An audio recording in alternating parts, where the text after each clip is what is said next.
The Night Witch's Silent Revenge. It was midnight over Stalingrad, and the Night Witches, Soviet female pilots in Po-2 biplanes, glided toward German positions. They cut their engines, becoming ghosts in the dark. Below, German soldiers relaxed, unaware. Then, boom! Bombs rained down. The Germans scrambled for cover, anti-aircraft guns lighting up the sky. The Night Witches banked hard, weaving through the chaos. One was hit, but instead of crashing, she aimed her burning plane at a fuel depot, one last act of defiance. A blinding explosion followed. The mission was a success. Fear would grip the Germans every night after that. The Iron Cross ace falls. A German ace, feared across the Eastern Front, had never been defeated until he met Captain Sergei Volkov. Over the snowy forests of Smolensk, the two clashed in a deadly dance. The German pilot was skilled, dodging every attack, countering with his own, but Volkov had a trick.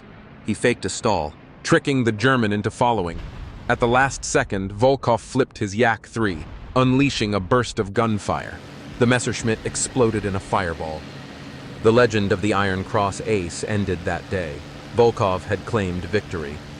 The bomber's last run. A Soviet PE-2 bomber, heavily damaged, was limping back to base when 3 German fighters spotted it. The rear gunners fired desperately, but the Germans were closing in.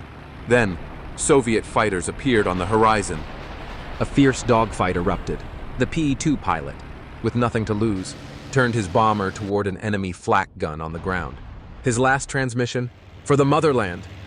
The bomber crashed into the flak cannon, taking out the German defenses. The Soviet fighters won the battle, thanks to one bomber's ultimate sacrifice in World War II. The last kill of Stalingrad, February 2nd, 1943. The Germans were retreating. World War II's bloodiest battle was almost over.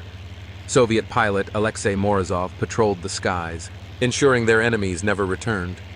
Suddenly, he saw a lone German Heinkel bomber trying to escape. Morozov fired, hitting its engines. The bomber caught fire, but the crew bailed out. With victory secured, Morozov flew over Stalingrad one last time. The ruins below told a story of suffering, but also of triumph. As he landed, a radio message came in. "Stalingrad is ours." The battle was over. The White Lily strikes. In the winter of 1943, a lone Yak-1 fighter streaked across the frozen skies of Stalingrad. At the controls was Lydia Litviak, the legendary White Lily of Stalingrad. Below, German bombers lined up for another devastating strike on Soviet defenses.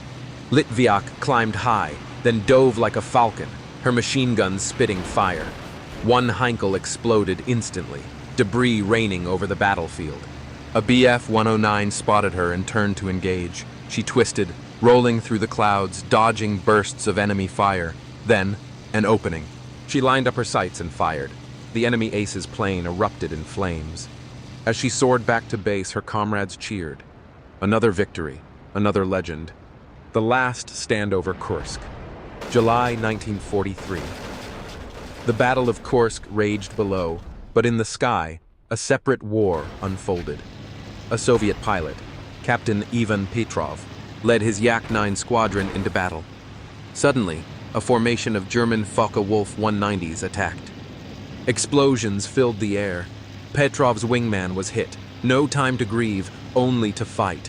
He spun behind a German ace, his bullets ripping through metal. One down, then another. But his own plane was crippled, trailing smoke. Instead of bailing, Petrov did the unthinkable. He rammed an enemy fighter mid-air. The explosion lit up the dawn. His sacrifice turned the tide of battle. The duel over the Volga. High above the Volga River, during one of World War II's fiercest battles, Soviet pilot Mikhail Kozlov spotted a lone German bomber escorted by 2 Bf-109s. He knew what had to be done.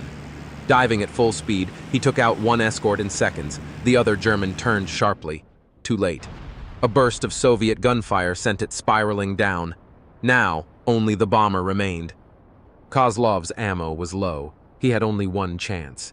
He lined up his Yak-1, aimed at the bomber's engine, and fired his last rounds. A direct hit. The bomber exploded. sending wreckage into the icy river.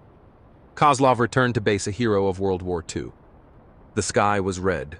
The Soviet city of Leningrad was under siege in World War II.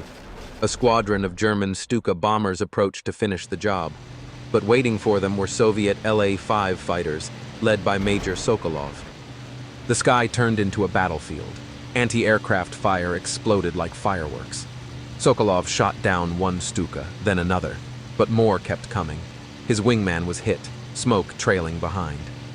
With no other choice, Sokolov dived straight into the bomber formation, guns blazing. The bombers panicked, scattering. The city below was saved. Sokolov's plane was riddled with bullets, but he made it back. Another battle in the brutal air war of World War II. The frozen skies of Moscow. It was 1941, and World War II had reached Moscow. The Luftwaffe was bombing the Soviet capital, and Soviet pilot Nikolai Ivanov took off in his MiG-3, determined to stop them. Above the clouds, he spotted a massive formation, too many to fight alone. But Ivanov had an idea. He climbed high, then dived at full speed, blasting through the formation before they could react. He took down one, then another.